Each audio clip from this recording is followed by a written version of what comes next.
Buenas tardes, muy queridos asistentes al 9º Congreso Internacional del Idioma Español.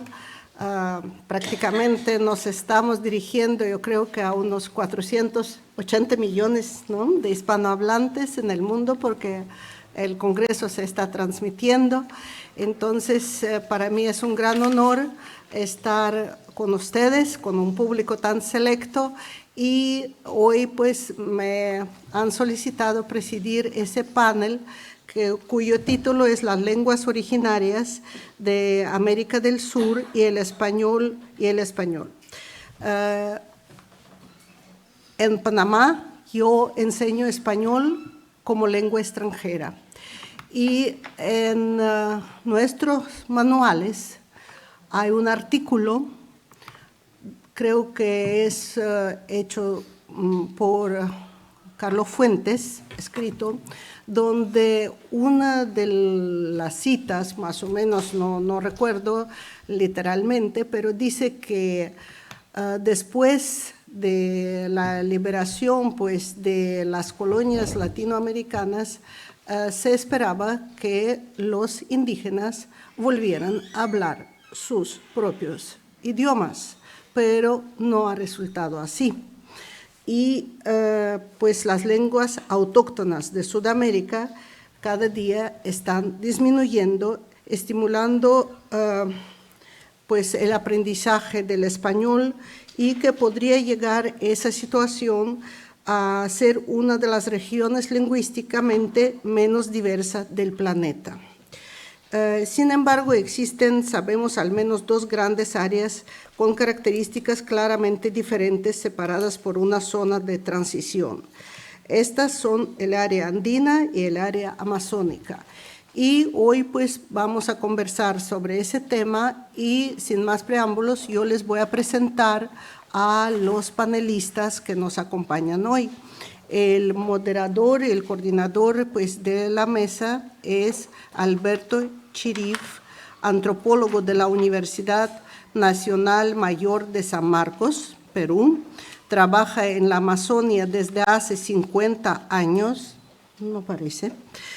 Temas de derechos colectivos de los pueblos indígenas. Autor de numerosos artículos especializados y de libros colectivos, como El indígena y su territorio, 1991, con Pedro García Hierro y Richard Smith, y Marcando territorio, progresos y limitaciones de la titulación de territorios indígenas en la Amazonia, 2007, con el segundo de los nombrados, y Nuestra palabra, relatos y testimonios de los boras de Ampillaco, con Jean-Patrick Rasson, e individuales, Pueblos de la Yuca Brava, 2014, Diccionario Amazónico, Voces del Castellano en la Selva Peruana, 2016, Después del Caucho, 2017, de Marocas y Tombos Calatos, Habla y Jerga en Lima, de mediados del siglo XX. La siguiente panelista va a ser Antonieta Carrasco, doctora en Filosofía y Humanidades, magíster en Educación Superior, magíster en Gestión de la Educación, Universidad de Alicante, licenciada en Literatura y Lingüística, traductora e intérprete de la Universidad Maurice Thorez de Moscú. Es docente principal en la Escuela de Literatura y Lingüística de la Universidad Nacional de San Agustín, donde ha ocupado los cargos de directora de la unidad de posgrado, coordinadora de la unidad de proyección social y extensión universitaria y directora del Centro de Idiomas. Fue docente de la Facultad de Lenguas Modernas de la Universidad Privada Ricardo Palma y directora del Instituto de Idiomas de la Universidad Católica de Santa María. Investiga en las áreas de sociolingüística, lingüística cognitiva y enseñanza de lenguas. Integra el equipo de investigadores PRESEA en Arequipa. Bueno, bienvenida. Domingo Adolfo Aguilera Jiménez, de Paraguay. Es un investigador lingüístico y cultural, periodista, escritor y docente. Sus trabajos se centran en el bilingüismo paraguayo y el mestizaje cultural guaraní-castellano, las lenguas de inmigración de Paraguay, las lenguas y culturas tupí-guaraníes, entre otros temas. Publica regularmente artículos científicos en revistas especializadas de distintos países. Es autor de unos 40 títulos publicados en los últimos 25 años, que abarcan recopilaciones en lengua guaraní, poemas, una novela, un ensayo, traducciones y materiales didácticos. Entre 2008 y 2013 obtuvo los títulos de máster y doctor en Filología Hispánica en la Universidad de Valencia, España. Asimismo, es graduado en Lengua Guaraní y Ciencias de la Comunicación en la Universidad Nacional de Asunción. Y el último panelista es Diego Bracco. Es profesor de Historia por el Instituto de Profesores Artigas de Uruguay y doctor en Historia por la Universidad de Sevilla. Incursionó en la denominada narrativa histórica con diversos títulos. Es docente del Centro Universitario Noreste de la Universidad de la República. Está especializado en el pasado indígena del Río de la Plata, alternando investigación de archivo con recorrido de campo en campañas arqueológicas.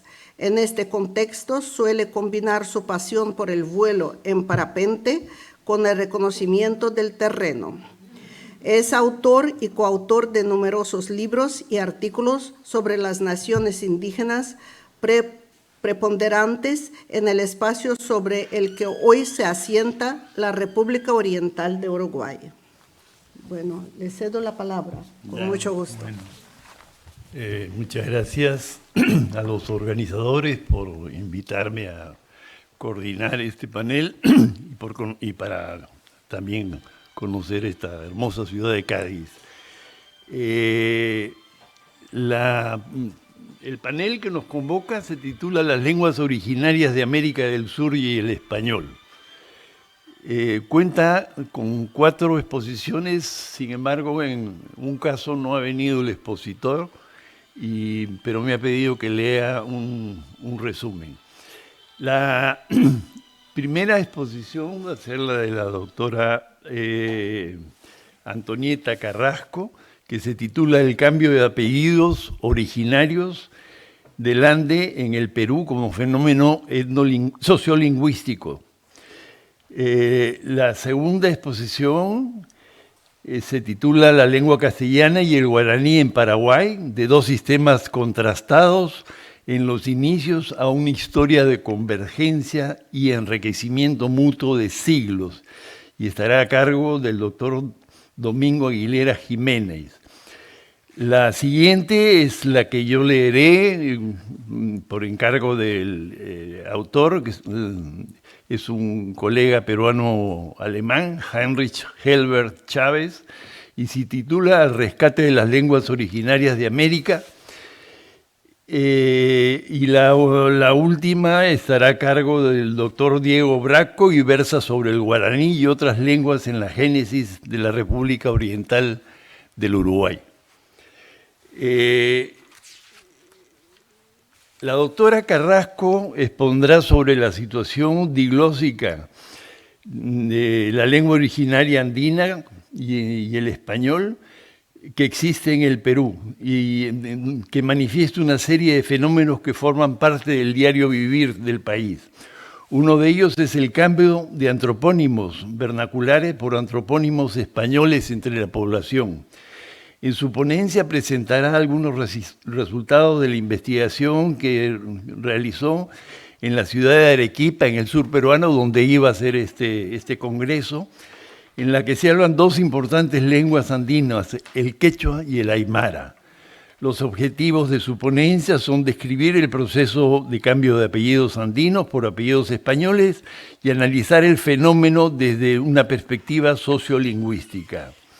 En su ponencia, el doctor Domingo Aguilera de Paraguay abordará la influencia recíproca entre las 2 lenguas más habladas en su país, el guaraní y el castellano, expondrá los principales elementos de la cultura hispánica y guaranítica que se integraron desde la colonización española, dando origen a un mestizaje amplio de expresión bicultural y bilingüe, con el cual la mayoría de los paraguayos se identifica hasta hoy, sin importar su origen étnico o cultural.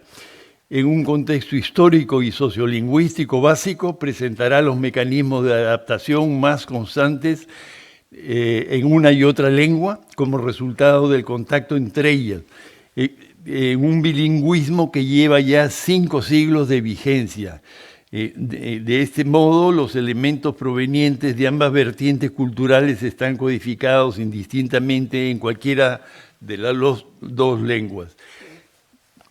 Una cosa que sorprende a los visitantes del Paraguay es que todos hablan el guaraní y el castellano, ¿no? Entonces, probablemente sea uno de los pocos países realmente bilingües que existan en el mundo. Por su parte, el doctor Henry Helber Chávez, del Perú, destacará acercamientos teóricos y otros más bien prácticos en el intento de que las lenguas y culturas indígenas se mantengan. Señala que estas lenguas pueden ser documentadas y archivados sus usos y las costumbres de sus hablantes, como en un museo, pero que lo principal es que ellas no se pierda el uso activo de estas lenguas por parte de los hablantes, como lamentablemente está sucediendo en el Perú, donde casi el 50% de las escuelas que cuentan con población indígena tienen actualmente la lengua indígena como segunda lengua, ¿no? La tarea implica demostrar el valor de esas culturas y que ellas interesan a todos porque demuestran algo profundo que implica un cambio en la manera de comprender la humanidad y la historia. Enfatiza el doctor Henry Helber que no se puede permitir que desaparezcan estas lenguas y culturas porque interesa a todos ser parte de su forma de vida, a pesar de las diferencias con la nuestra. Destaca la resistencia a la globalización de los pueblos indígenas y creo que en los últimos, digamos, convulsiones sociales que han habido en el Perú se ha notado muchísimo, especialmente en el sur, en la zona de Puno, donde ha habido una fuertísima autoidentificación de la población con su propia tradición y su propia lengua, ¿no? Destaca la resistencia a la globalización de los pueblos indígenas, lo que los convierte, según él, en héroes de una nueva forma de vida que escapa a los esquemas de integración, que subordina y permite cuidar sueños de ser diferentes. Por último, el doctor Braco aborda el tema de las grandes huellas que ha dejado la lengua guaraní en la toponimia de la República Oriental de Uruguay, así como también otras lenguas hoy casi desconocidas, pero que fueron relevantes en su génesis. En la documentación, él busca encontrar huellas sobre la profundidad con que estas lenguas fueron empleadas para a partir de ahí evaluar lo mucho que se ha perdido. Señala que para ejemplificar este proceso, en su ponencia utilizará diálogos ocurridos en la primavera de 1683. En la llanura ondulada que caracteriza el territorio de su país. Quiero tomar unos minutos que aún me quedan para hacer algunos comentarios relacionados principalmente con lo que ocurrió en la última parte de las ponencias de esta mañana, donde se habló mucho de la importancia del español como una marca de identidad. El tema es que es cierto, la lengua es un elemento fundamental de identidad, pero el español es casi ahora una abstracción, digamos, en el sentido de que hay muchos españoles. Y más bien también se puede decir que es un signo de diferencia, ¿no? Le atribuyen a Bernard Shaw aquella expresión de que Inglaterra y Estados Unidos son dos naciones separadas por una misma lengua, ¿no? Yo no sé si será verdad o no, pero eso sucede también evidentemente con el español, y no solamente por el español hablado en un país o en otro, sino por el español hablado en un mismo país. Y me quiero referir brevemente al caso de Perú, que lógicamente, siendo mi país, el que mejor conozco. Hay muchísimos castellanos regionales, incluso a veces, y yo he escrito un diccionario sobre el castellano amazónico, pero en realidad no existe tampoco un castellano amazónico. Existen muchos castellanos amazónicos dependiendo de las zonas y de las influencias que han recibido, que han sido portadores los migrantes que han llegado a esas regiones, y las combinaciones que se han dado con las lenguas originarias, ¿no? Esta mañana escuchaba a la doctora Carmen Pastor referirse al plátano, y decía, bueno, en unos países se dice plátano, otros cambur, en el otro banano. Yo me refiero, quiero ponerles el ejemplo de Loreto, la región donde yo vivo, que es más o menos una cuarta parte del territorio peruano, unos 320.000 kilómetros cuadrados más o menos, en la región de los grandes ríos, donde el Amazonas toma su nombre, o sea, son llanuras inundables muy extensas. El plátano es el alimento, el carbohidrato más consumido en toda la región. Sin embargo, el nombre plátano no se dice nunca. Se lo llama por las variedades o por los usos que se le dan al plátano. Y haciendo memoria, seguramente si reviso mis apuntes voy a encontrar mucho más.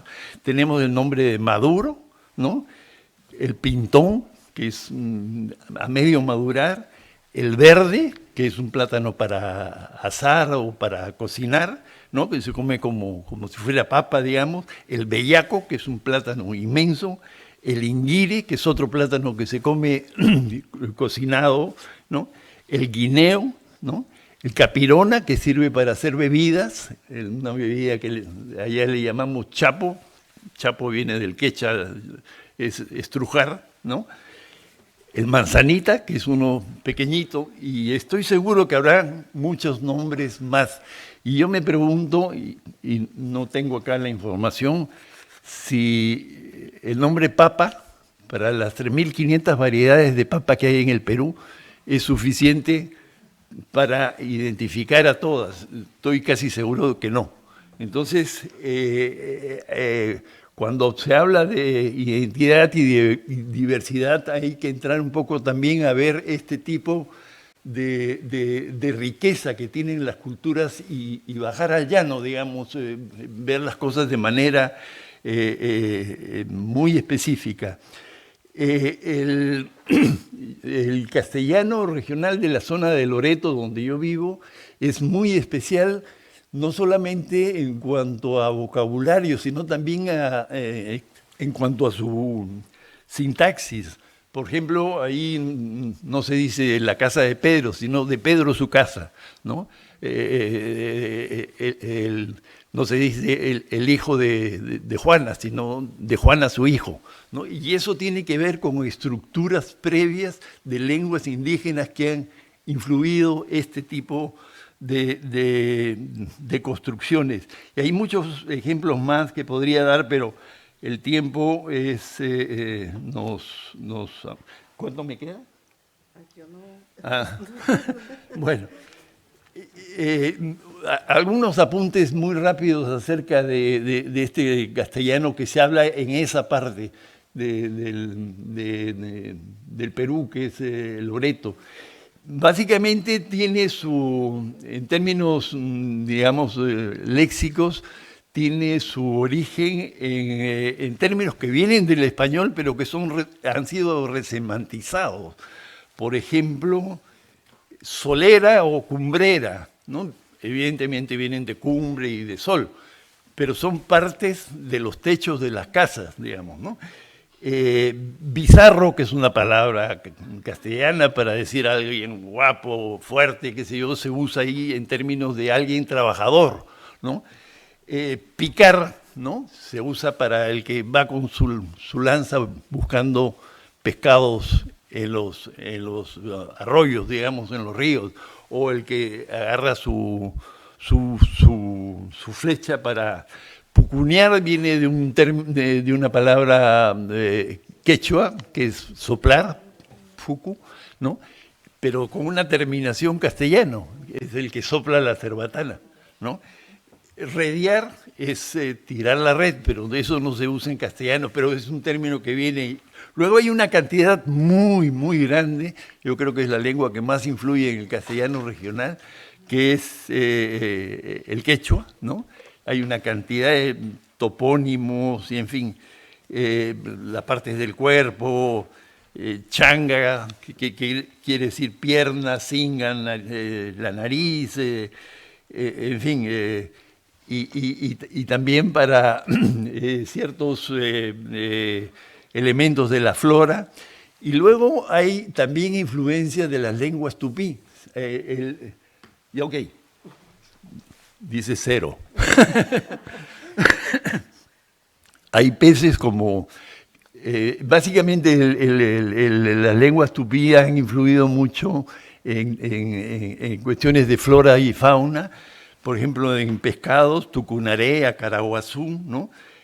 Arazá es un fruto del bosque, aradú es un preparado sobre la base de huevos crudos de tortuga con fariña, taperibá es un fruto, etcétera, etcétera. Bueno, tal vez más adelante a lo largo, después que hagan todas sus presentaciones, habrá un poco más de tiempo para desplayarse en alguno de estos temas. Entonces, sigue la autora Carrasco. Muchas gracias.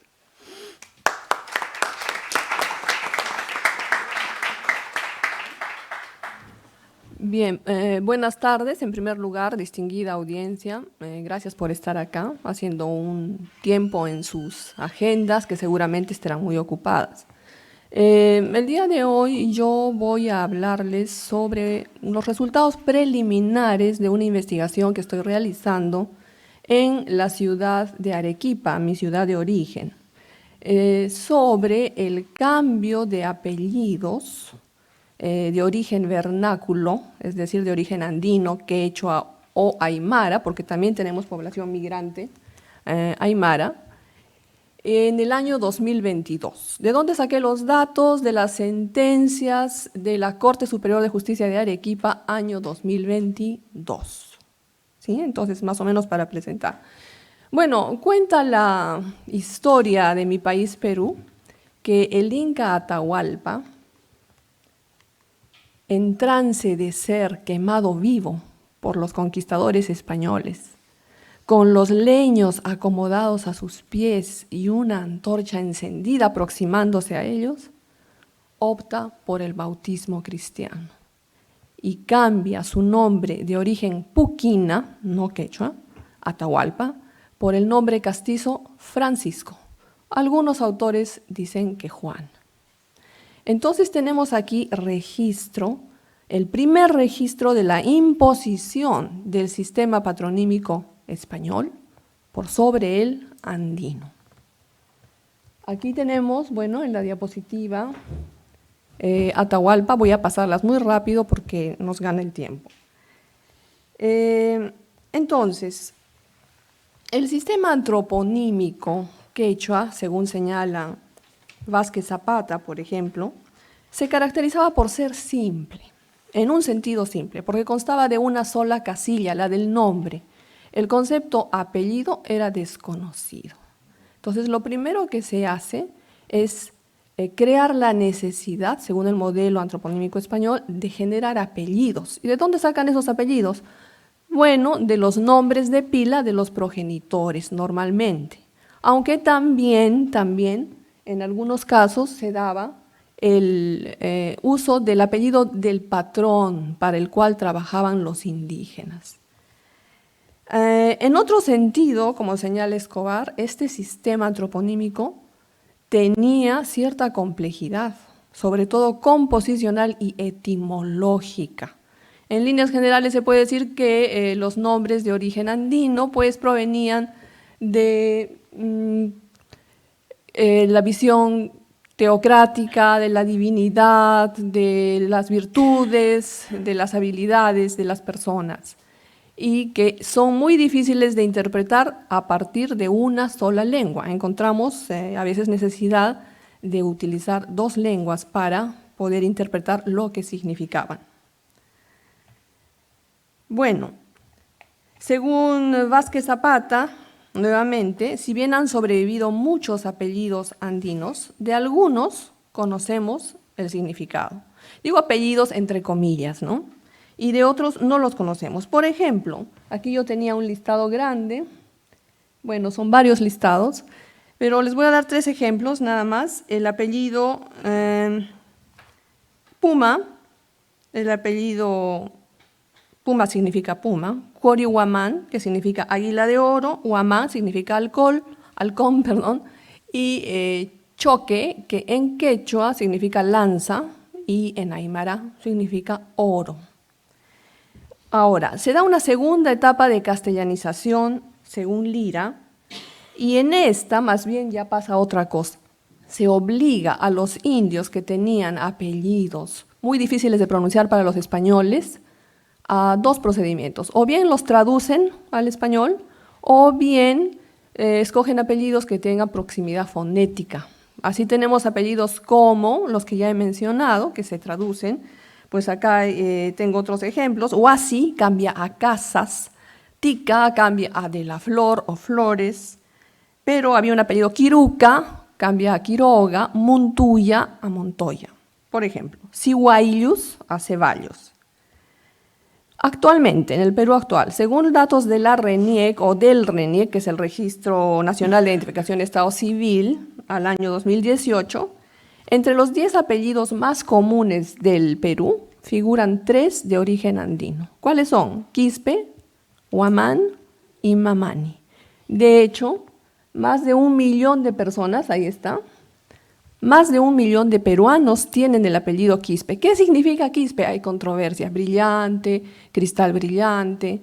Bueno, ahora, según la autoidentificación étnica que tienen los peruanos, en el último censo 2017, encontramos que el 60% de los peruanos se autoidentifican como mestizos, 22,3% como de origen quechua, 2,4% como de origen aymara. Bueno, y hay otros grupos, ¿no? Entonces, esta situación haría pensar que, bueno, no debe haber tanto rechazo a los apellidos indígenas, ¿no? Porque si 60% se autoidentifica como mestizo, y hay tantos quechuas y aymaras, pero esto no se da. Los apellidos de origen andino, según una investigación realizada por Guggenberger en 1995, en Arequipa, entre la población quechohablante son vistos como estigma. Un estigma que es una señal de pertenencia a un grupo social cuya cultura, lengua, se menosprecia, ¿ya? Y que además puede implicar merma en el desarrollo personal. Ahora, aquí tengo la perspectiva jurídica. ¿Se puede cambiar de apellidos y nombres en Perú? Sí, sí se puede. La Constitución Política del Perú tiene varios artículos relacionados con la identidad, con el derecho a un nombre, y el Código Civil vigente propone y permite el cambio de apellidos por razones justificadas. Ahora, ¿cómo se hace esto? Pues es un procedimiento bastante engorroso. Requiere tiempo, requiere recursos materiales, pero es absolutamente indispensable para cambiar el apellido en el documento de identidad. Y mucha gente se toma ese trabajo para cambiarlo. Bueno, entonces, de las 255 demandas que encontramos en la Corte Superior de Justicia de Arequipa, año 2022, más o menos el 40% aducen como causa principal de cambio de apellido, petición de cambio de apellido, discriminación, así de simple, ¿ya? Ahora, respecto a las motivaciones, ya hemos dicho, ¿no?, que es por la discriminación, pero nosotros creemos que se trata de un fenómeno que puede ser estudiado a partir de las perspectivas sociolingüísticas. ¿Por qué? Empecemos por el concepto de diglosia. En el Perú, evidentemente, hay una sociedad diglósica con una lengua hegemónica, que ¿cuál es? La lengua española. Sé que en otros países la lengua española no es la hegemónica, pero en el Perú sí. Y hay una asimetría de poder. Entonces, ¿esto a qué lleva? Lleva a una crisis de identidad que conduce a muchos peruanos a tener pues una baja autoestima, una percepción identitaria negativa y a la creencia de que cambiándose el apellido nativo, quechua o aymara o de orígenes andinos, por uno hispánico, pues van a ser más aceptados, mejor recibidos en la sociedad, van a encajar mejor, ¿ya? Entonces, este fenómeno, como dije, ya fue estudiado por Guggenberger en 1995, pero la situación sigue idéntica, sigue igual. Segundo lugar, también aquí están involucradas las actitudes lingüísticas, como dice la doctora Silva Corbalán, son pues muy necesarias de estudiar porque nos dan información sobre los individuos, sus prejuicios, sus valores, el tipo de gente que son y el que les gustaría ser, ¿no? Entonces aquí también juega un papel importante, es decir, la actitud es un comportamiento subjetivo, negativo o positivo hacia una lengua propia o otras también hacia otras lenguas, ¿no? Esto en relación a los patronímicos es muy llamativo. ¿Por qué? A los apellidos. Porque el cambio de un apellido acarrea un total desarraigamiento simbólico y además legalmente fáctico del grupo de pertenencia. En tercer lugar, hablaremos de prestigio lingüístico. Sabemos que el término prestigio ha sido utilizado en sociolingüística para referirse al valor positivo, ¿no?, que ciertas variables lingüísticas tienen para ascender en la escala social. No sé, ya me quedé en la perspectiva jurídica en las diapositivas. Pero ahí está la Constitución, es el proceso, ya estamos en la sociolingüística, ya. Bueno, el prestigio. Por extensión diglósica, los apellidos hispánicos poseen un prestigio social del cual carecen los apellidos vernáculos. Incluso en ciudades andinas, como es mi ciudad, Arequipa, donde llevar un apellido hispánico, o un apellido compuesto, o un apellido que utilice el genitivo de, inmediatamente, casi automáticamente genera prestigio social. Vamos a recordar de manera anecdótica la situación que narra Mario Vargas Llosa en El pez en el agua sobre un conocido, renombrado economista peruano que antepuso un coqueto de, cito, a su apellido hispánico, ¿no? Entonces, al solicitar y obtener el patronímico cambiado, el peticionario considera que la identificación con su nuevo apellido hispánico le va a dar aprecio social y además impondrá también su voluntad de cambio a la sociedad. En cuarto lugar, pues hablaremos de linguoculturemas, ¿no?, que por excelencia son signos lingüísticos con contenido cultural, la unidad que sintetiza la correlación entre lengua y cultura. Si sustituimos un antropónimo o un apellido, como quieran llamarle, por otro, estamos despojándonos de un signo autorreferencial y dejando atrás un símbolo cultural, ¿verdad?, arraigado, y todo por prejuicio social. Y lo peor es que es en pos de la nada, porque nada va a ligar al flamante poseedor del apellido hispánico con la tradición que está conectada a este. Entonces es una cosa seria. Bien, vamos a presentar finalmente, a ver si llego a presentar dos casos, doctora, no sé, reales de cambio de apellido en el Perú. En la Corte Superior de Justicia de Arequipa. El primero, ciudadano peruano, 49 años, interpone demanda de cambio de apellido ante el juez civil de la Corte de Arequipa. Solicita cambio del primer apellido paterno Mamani, Mamani significa halcón en aymara, por Saldívar, autorizando para que en lo posterior figure como Saldívar Barrio Nuevo en sus documentos de identidad.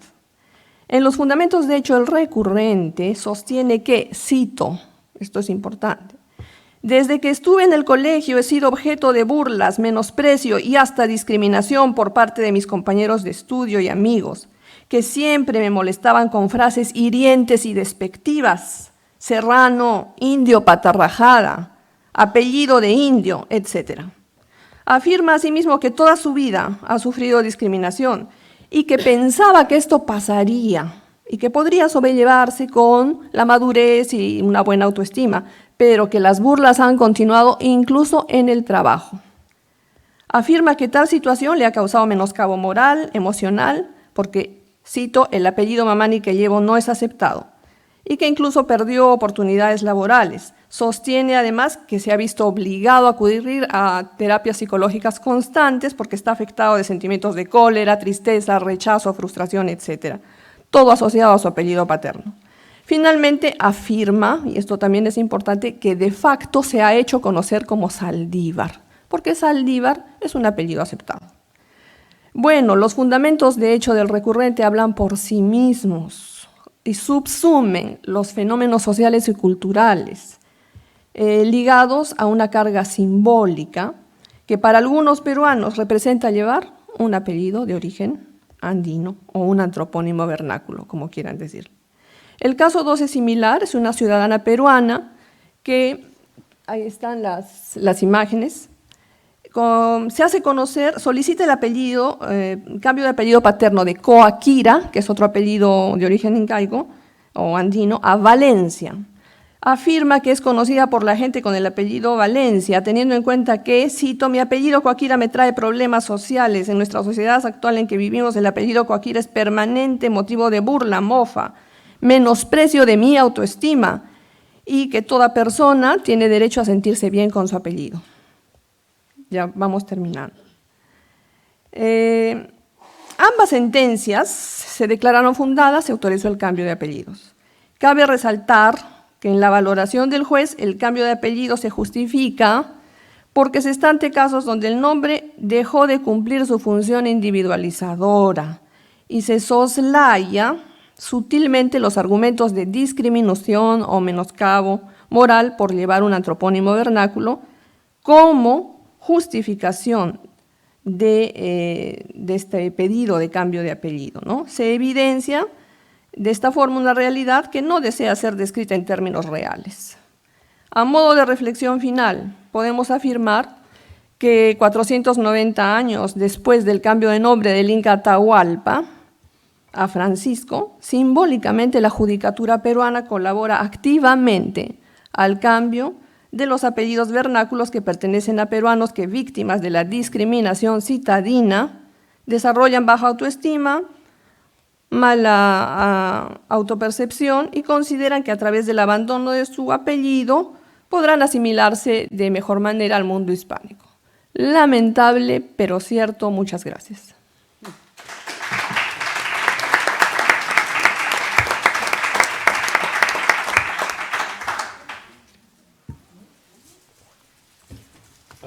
Domingo, por favor. Buenas tardes. Perdón, creo que... Sí, tú. No, como quieras, profesor. Sí.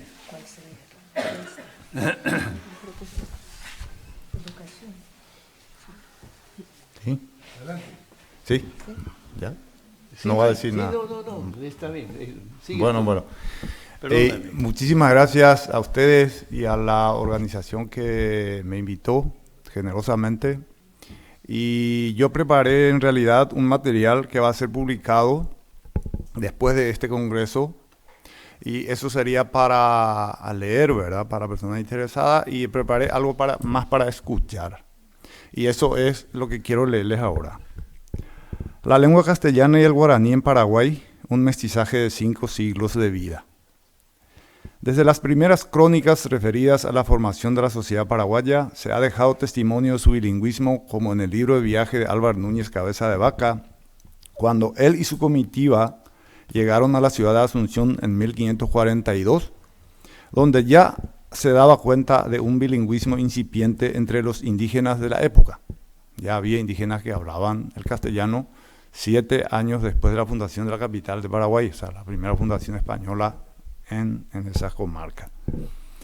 A lo largo del tiempo, una de las lenguas, el guaraní, se ha caracterizado principalmente por los cambios que ha experimentado al dejar de ser lengua indígena y pasar a ser hablada de forma general por una sociedad no indígena, la paraguaya, donde esta lengua sigue siendo la más hablada junto al castellano al día de hoy. El acceso del guaraní a la escritura, un sistema de representación gráfica capaz de reproducir con precisión su sistema fonético tradicional, fue una conquista, quizá la más trascendental para la cultura indígena, que cambió irrevocablemente su historia. Este logro fue una tarea llevada a cabo por los padres religiosos, quienes además llegaron a adoptar el guaraní en las reducciones como lengua única. No se hablaba otra lengua, no permitían el castellano en las reducciones, jesuíticas sobre todo. Hay que recordar que la mayoría de las reducciones fueron creadas tras el Sínodo de Asunción de 1603, que buscaba adaptar la doctrina cristiana a la cultura y lengua de los aborígenes. Un factor importante y quizá el más gravitante para la conservación del guaraní fueron las políticas de inclusión que el gobernador vasco español Domingo Martínez de Irala dispensó hacia la lengua, con lo cual, al casar a sus capitanes con las indígenas del lugar, favoreció la conservación de la lengua aborigen como lengua materna de las familias mestizas, modelo de comunicación que ha perdurado hasta nuestros días en Paraguay. Hay un estudio de un profesor vasco reciente, 2006, que publica un estudio interesantísimo sobre este tema, la sensibilidad lingüística bilingüe que tenía de cuna Domingo Martínez de Irala, cómo pudo influir. Él fue gobernador durante 16 años, era un personaje muy querido por la comunidad indígena. Y ese estudio está disponible en la Academia Paraguaya de la Historia, no sé si en la red, en la web, ¿verdad? Pero es un trabajo que me sirvió a mí mucho para estas cuestiones. Algunos ejemplos de préstamos del castellano en el guaraní.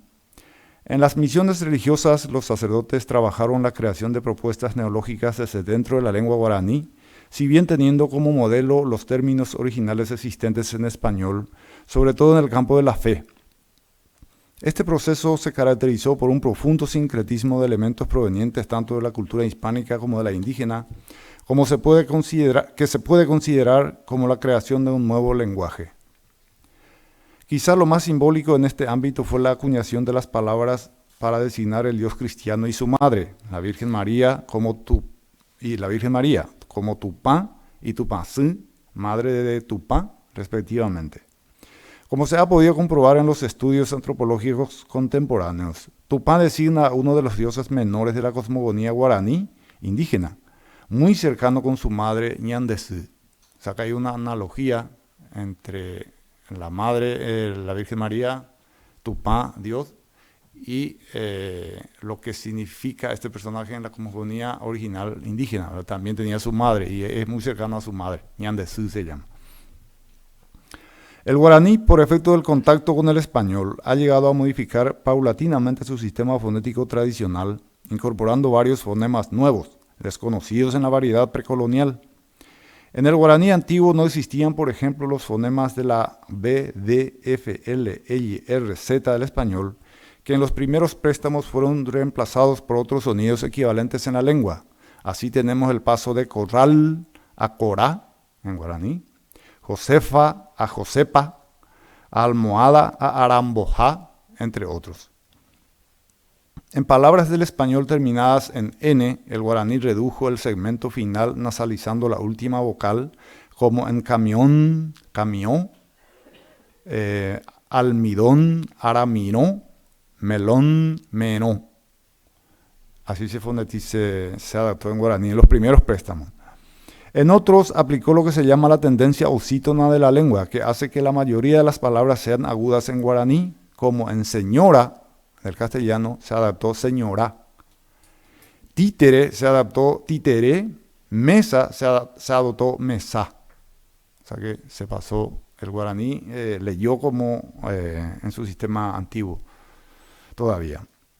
La supresión postónica fue otro mecanismo de los primeros préstamos en el guaraní. Como en invernizo, pasó al guaraní como inverní. Antonia pasó a antó.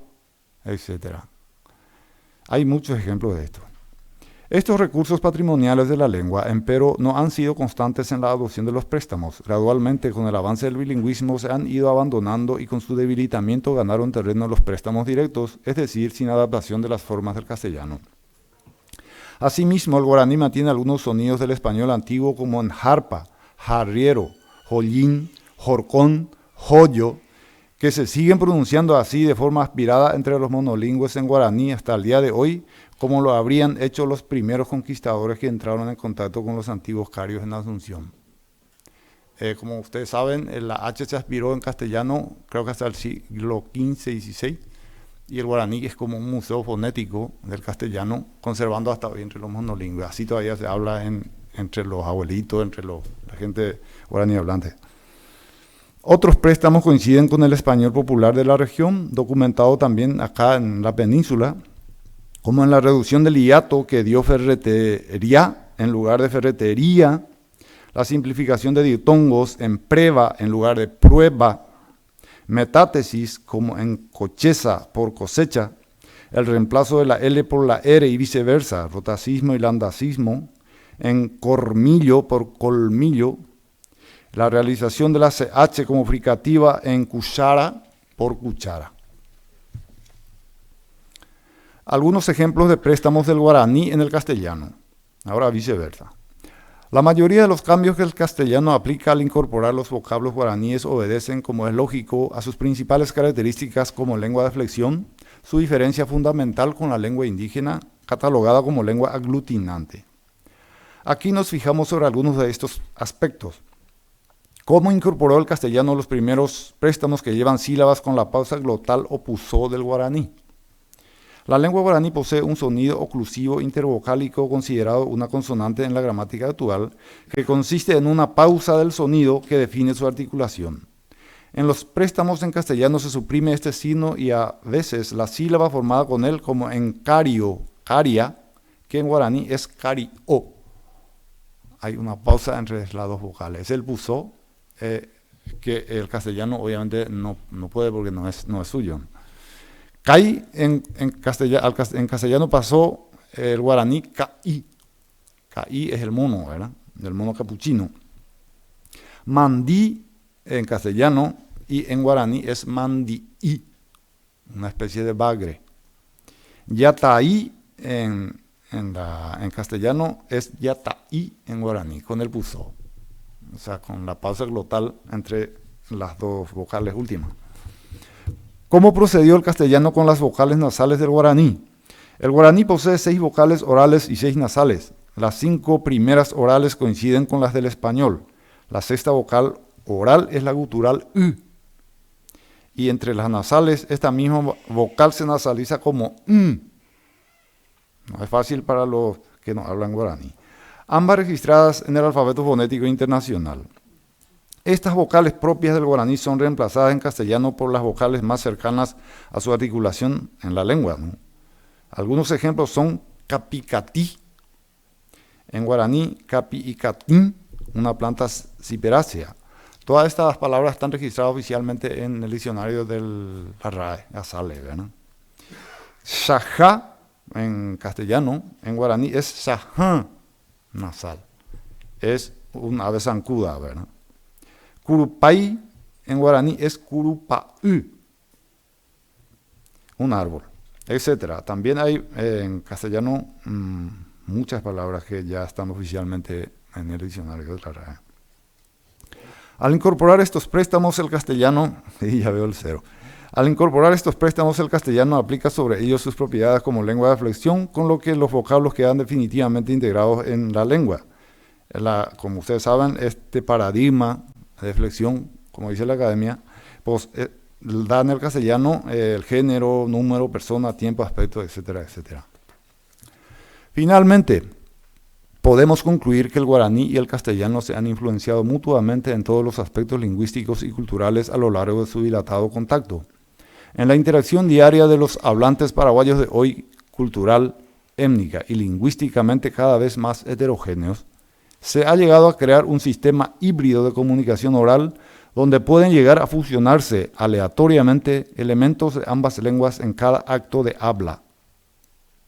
El guaraní está en manos de las instituciones rectoras para lograr un desarrollo de todas sus posibilidades y así llegar a ser la lengua elegible para las áreas de comunicación modernas junto al castellano para todos los paraguayos. Muchísimas gracias.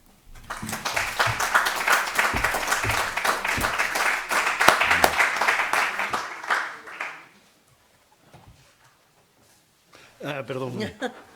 Ahora me toca presentar lo que debió haber presentado mi colega Heinrich Helber, que no ha venido por razones que no son del caso de explicar. Lo que voy a destacar, dice él, es que hay acercamientos teóricos y otros más bien prácticos en el intento de que no se pierdan estas lenguas y culturas. Podemos documentar estas lenguas y archivar sus usos y costumbres, como en un museo, pero es preferible que no se pierda su uso activo por los mismos hablantes. Y esto ha llevado a que se vuelva a enseñar en las escuelas las lenguas que están en peligro.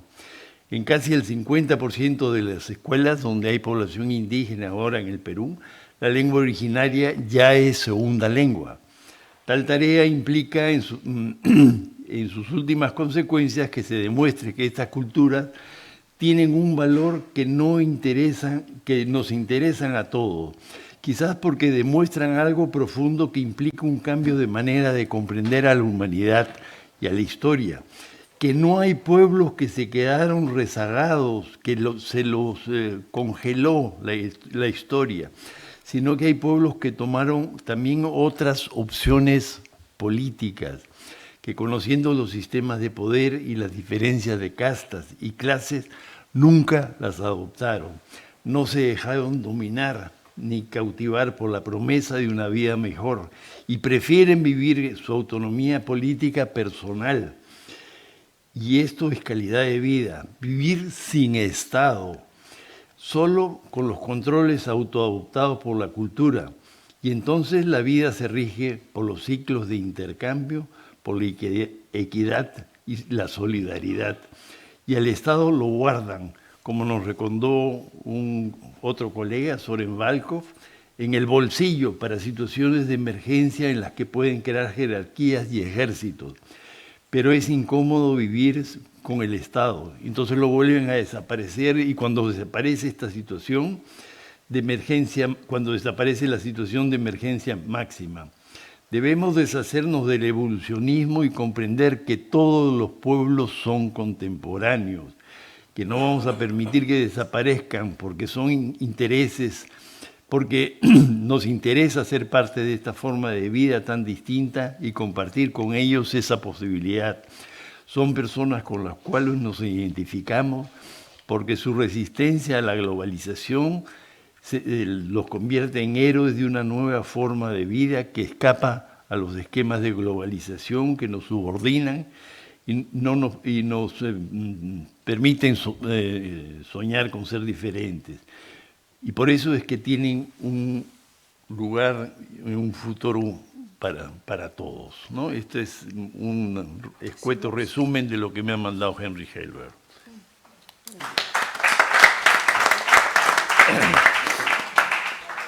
Y ahora...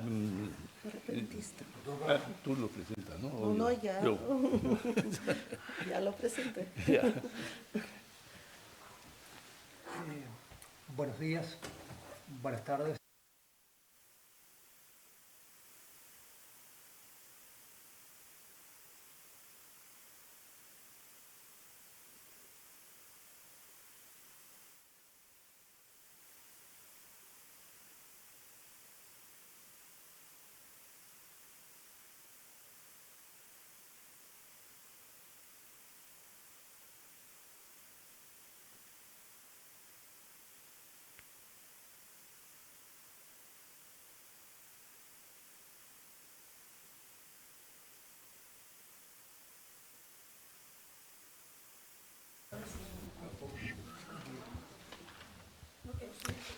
¿Cuál de los dos? Sí, ahí está perfecto. Perfecto. tengo que señalar que todo lo inteligente que iba a decir ya lo dije, ahora viene lo siguiente. Bueno, gracias por invitarme, gracias por estas magníficas exposiciones, aunque me dejan muy en evidencia a continuación. Y una cierta cuestión, vengo a hablar, y eso genera cierto dolor de lo que pudo ser y se ha perdido. Yo trabajo como historiador y trabajo como historiador de unas naciones indígenas cuyas lenguas en general se han perdido. Rescato algunos ejemplos en donde esas lenguas influyeron en cómo se formó el territorio, pero de esas lenguas poca cosa, aunque cabe esperar de los archivos y de la inteligencia artificial algo, que se encuentren cosas que sabemos que existen.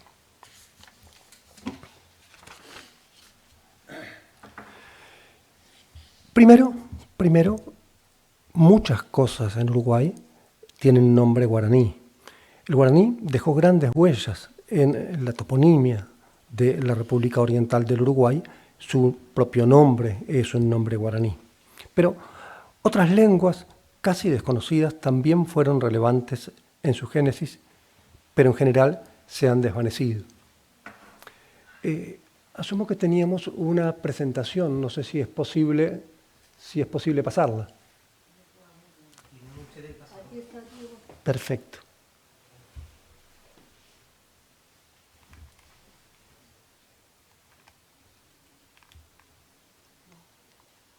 ¿Lo harás tú? ¿Funciona? A ver, ahí viene. Bien.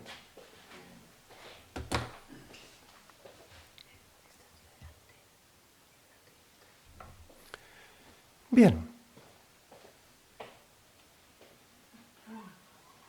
Para medio colocar en situación lo que voy a decir, es preciso referir a lo que aconteció al norte del territorio que hoy es Uruguay, es decir, un proceso en general conocido como misiones, reducciones jesuíticas.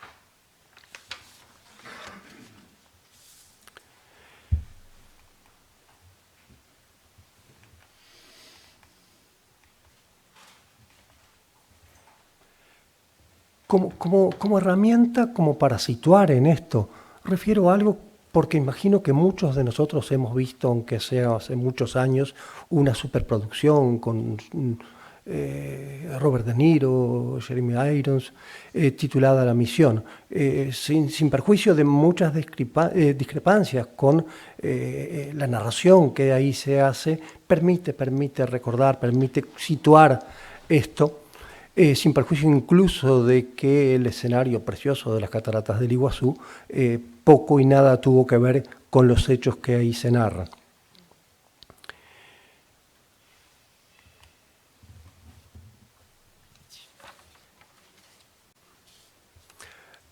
Estas reducciones jesuíticas, las que fueron destruidas en la narración de la película La Misión, empezaron a fundarse un siglo y medio, 150, 160 años más atrás en el tiempo. La destrucción, que estoy usando solo para que tengamos cierto contexto de dónde, de cómo, de cuándo, ocurrió después de lo que yo voy a narrar, bastante después.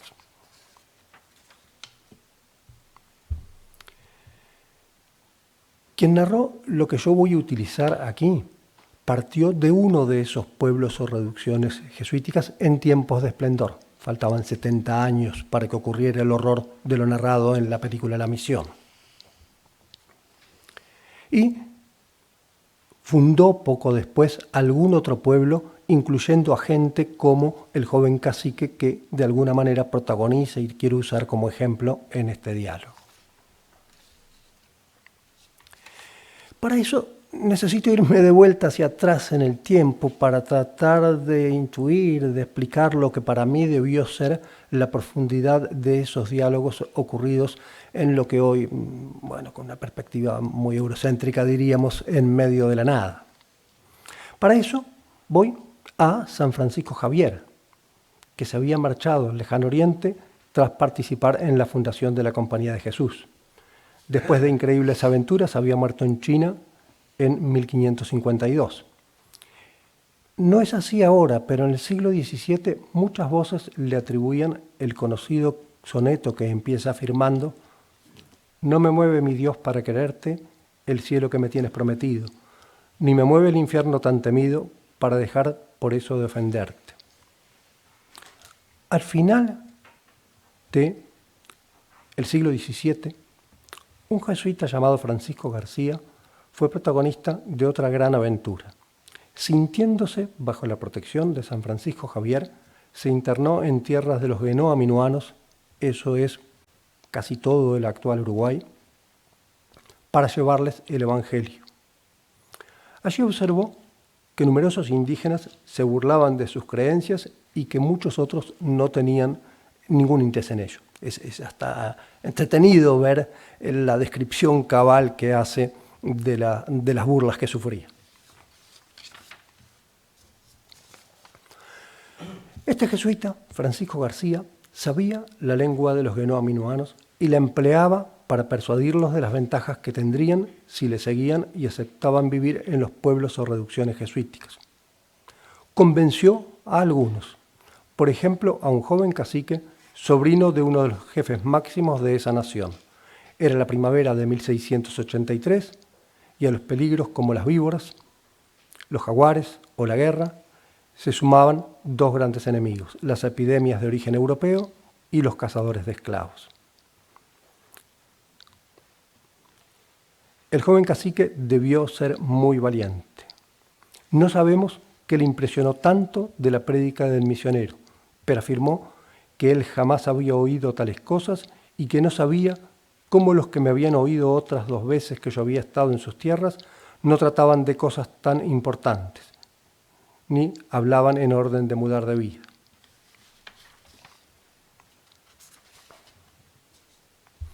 Los jefes guenoa-minuanos querían echar pronto al misionero,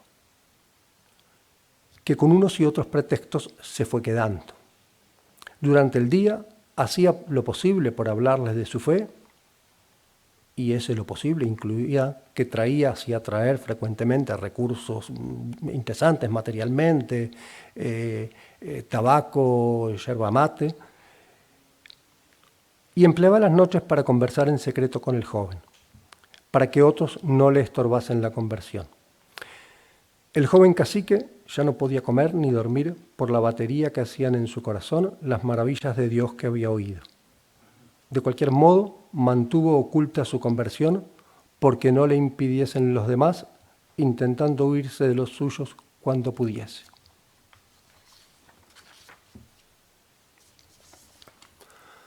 Así se hizo, aunque al joven cacique le costó alcanzar a quienes le precedían, es decir, el misionero y alguna gente se fue.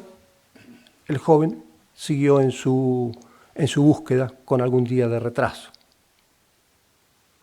Le costó porque quienes le precedían, lo costó alcanzar porque venía con uno de sus niños enfermos y nada se hacía en aquel territorio y en aquel tiempo si no era a caballo. Cuando en los documentos de entonces se dice caminamos, no es el sentido que hoy daríamos de ir a pie a un sitio, sino el de hacer camino.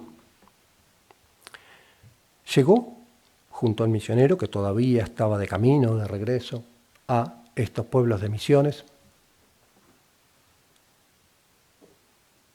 Llegó con toda su familia, que constaba de 16 personas, 3 mujeres suyas y su madre, un cuñado, hijos y sobrinos. Por supuesto, no sabemos, no entendemos nada de la organización familiar de esta gente y, por supuesto, quienes la describieron emplearon nuestros moldes, nuestra tradición. Para lograrlo, se había levantado a medianoche, dejando cantidad de vacas y caballos que tenía, y se partió a aquella hora. Los suyos le aseguraron con lágrimas que todos quedaban como huérfanos sin tan esforzado y amado compañero que era toda su confianza, intentando con ruegos y lágrimas que no se fuera. Pero él respondía que lo que había escuchado no lo dejaba dormir ni descansar, por lo cual no podía hacer otra cosa. No ha llegado hasta nosotros el nombre del joven cacique. Nada conocemos de los diálogos que mantuvo, por ejemplo, con su tío, que era jefe máximo de esa parte de la nación, para que le diera el beneplácito. Menos de los aspectos, la profundidad, el sentido último del cristianismo que escuchó del padre García. En cambio del misionero, sabemos que se sentía amparado por San Francisco Javier, que a juzgar por el modo diáfano en que se expresaba, debió ser hombre de amplias lecturas, y que por ello no podía ignorar el soneto entonces frecuentemente atribuido a su maestro, que terminaba señalando: «Muéveme en fin tu amor y en tal manera que aunque no hubiera cielo yo te amara y aunque no hubiera infierno te temiera. No me tienes que dar porque te quiera, pues aunque lo que espero no esperara, lo mismo que te quiero te quisiera».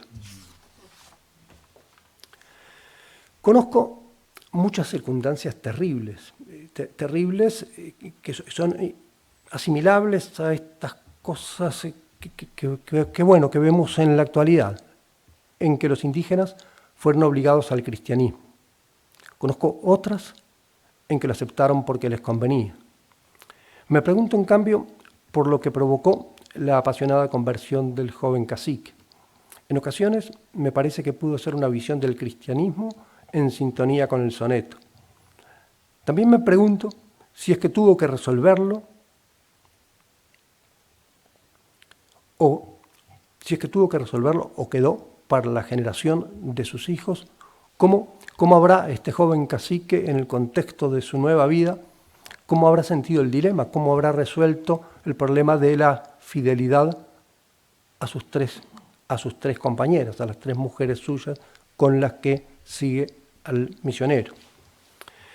Y principalmente me pregunto por la lengua de los guenoa-minuanos, que si algo apenas ha permanecido en la toponimia, pero permitió este y otros diálogos que alumbraron alianzas fundacionales con esta gente, con esta nación guenoa-minuanos. Se fundaron estos pueblos, o en gran medida estos pueblos del norte del actual Uruguay, situados al norte de los límites del actual Uruguay. Y también me pregunto hasta qué punto hemos sido incapaces de conservar tesoros como la lengua en la que se produjo este diálogo, la lengua de los guenoa-minuanos. Encuentro, y en eso desde la perspectiva del historiador, encuentro que hay una pequeña esperanza, cosas en los archivos que están empezando a permitir rescatar algunos aspectos, y confío que la inteligencia artificial trabajando sobre esos archivos recupere otras cosas. Eso es todo, muchas gracias.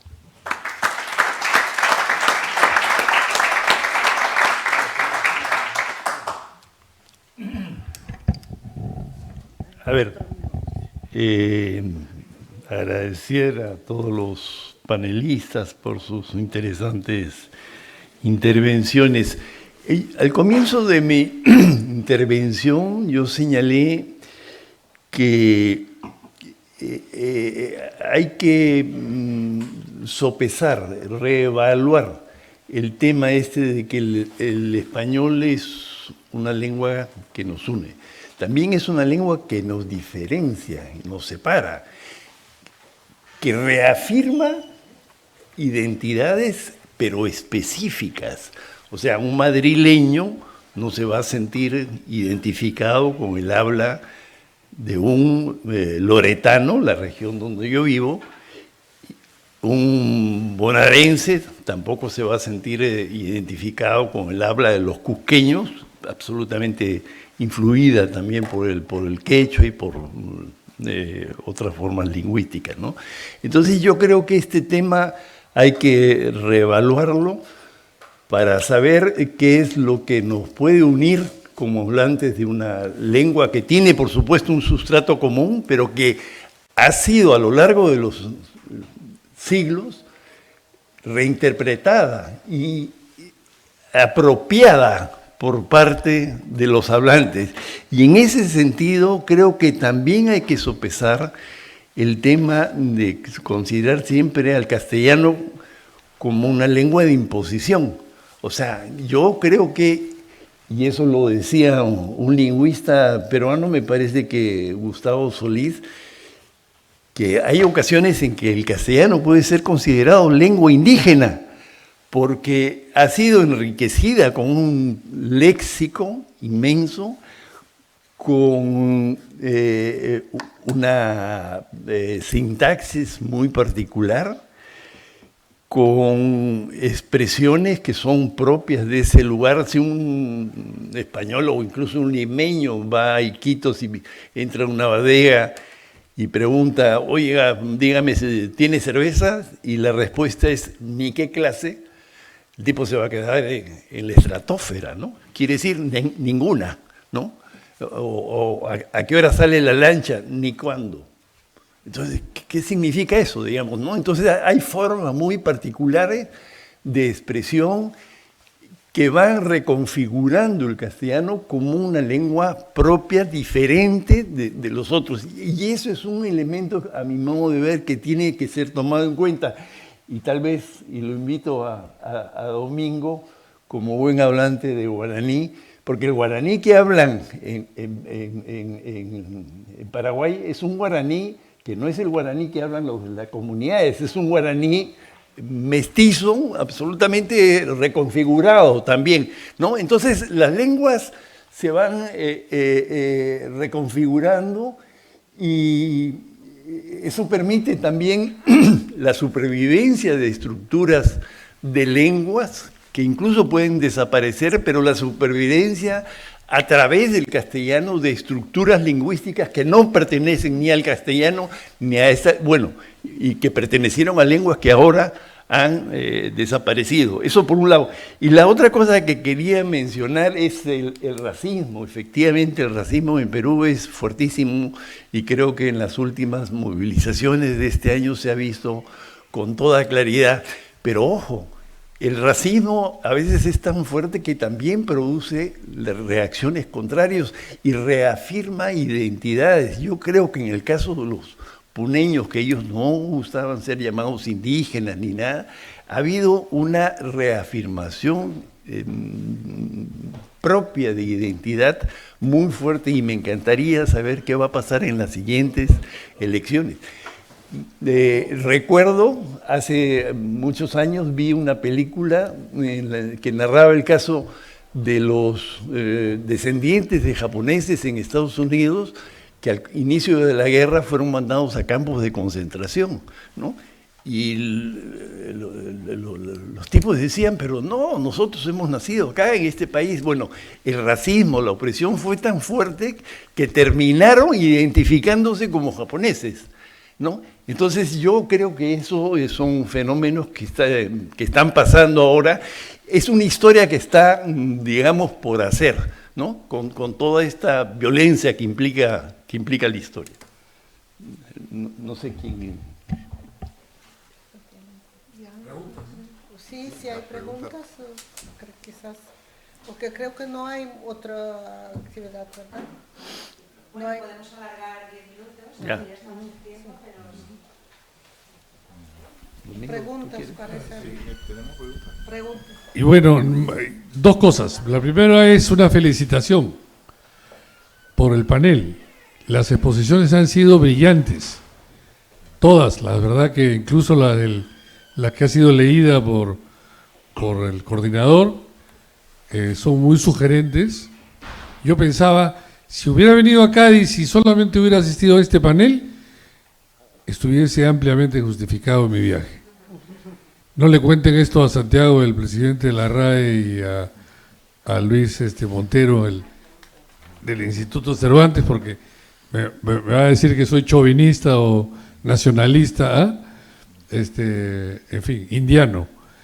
Y seguramente con razón, pero déjenme felicitarlos a todos, la verdad, han sido excelentes exposiciones, he aprendido mucho. ¿Ah? Y les quiero hacer una sola pregunta. Yo entiendo la pena del doctor Braco por la pérdida del guaraní en el Uruguay, ¿no?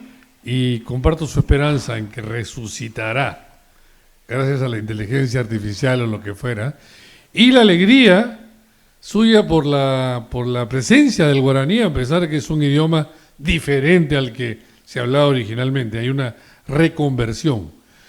¿por qué sucede una cosa o la otra? ¿Por qué murió un lenguaje en un país tan cercano del otro? ¿Y por qué en el otro se reconvirtió con la fuerza que tiene actualmente? Bueno, muchas gracias por la pregunta. Yo creo que sería difícil ver un solo factor en el caso de Paraguay, que según los especialistas es el único donde una lengua indígena pasó a ser lengua nacional, porque lo común es, como usted dice, ¿verdad?, que las lenguas indígenas se circunscriban a comunidades indígenas. En cambio, en Paraguay hay cada vez más heterogéneo, hay inmigrantes brasileños, alemanes, ucranianos, etcétera, etcétera, y todos hablan guaraní. Hablan guaraní y hablan castellano, y sus lenguas también, ¿verdad? Por supuesto que en sus casas y en sus comunidades. Y el por qué el guaraní se salvó, y no solo se salvó, sino que tomó esa extensión que tiene, ¿no? Hay algunos factores que podemos señalar, como la poca cantidad de personas, de gente colonizadoras españolas que se implantaron en esos enclaves, ¿verdad? Eso sería uno, que como se sabe sociolingüísticamente eso impide que se transmita la cultura y la lengua de la colonia, ¿verdad? Uno. Y luego a mí me parece muy convincente y apasionante ese trabajo que les comentaba del doctor El Coroberesíbar, es su apellido, es un profesor vasco que fue contratado por la Academia Paraguaya de la Historia, y él hizo ese trabajo sobre Domingo Martínez de Irala, de que él no solo toleraba, sino tenía una inclinación hacia la lengua local, y probablemente por su bilingüismo vascuence, ¿verdad?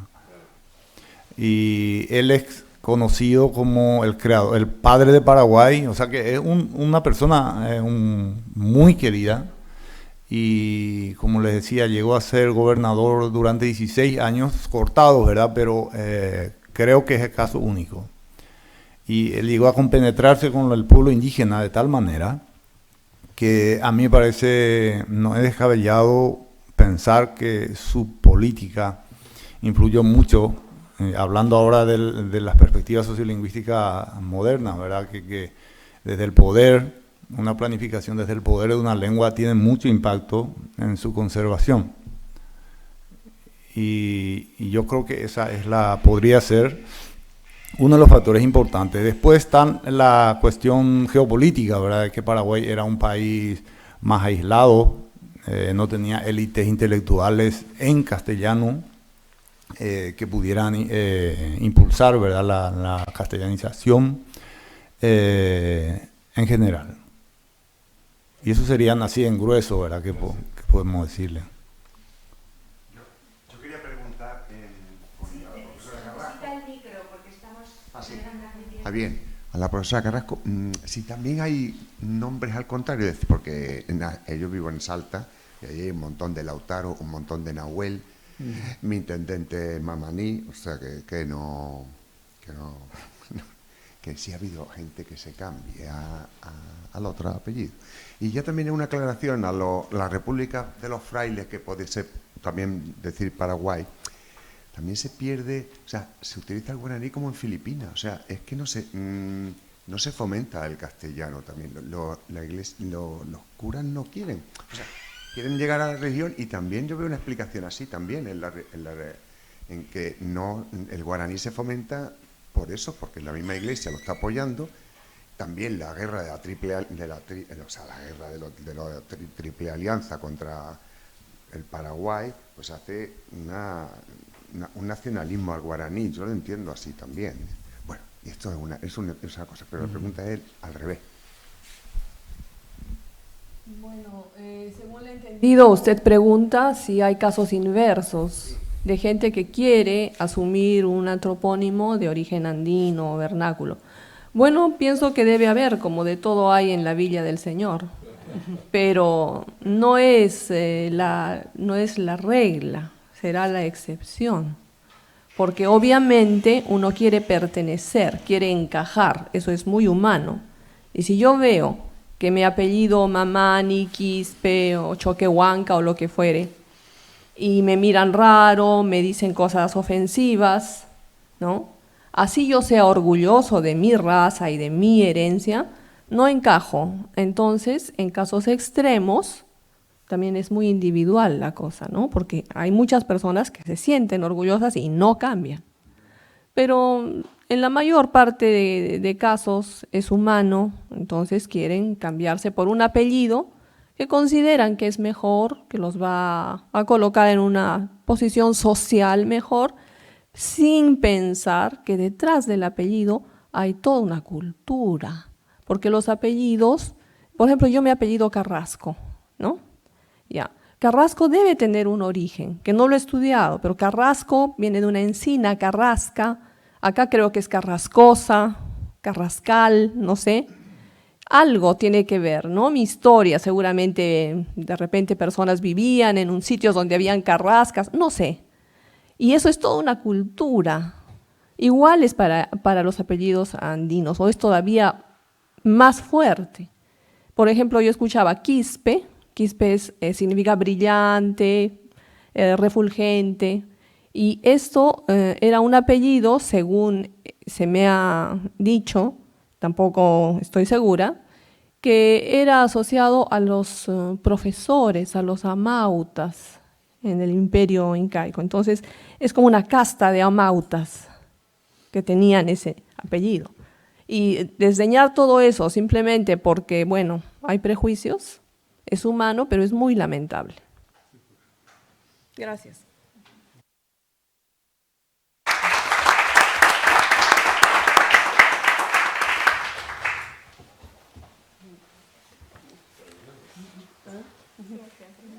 ¿Ya no hay más preguntas? Bueno. No sé. Sí, estaba pensando un poco la pregunta que hizo usted sobre por qué en zonas desaparecen. Yo tengo, creo que la respuesta va por los procesos sociales que se han desarrollado en una región determinada, ¿no?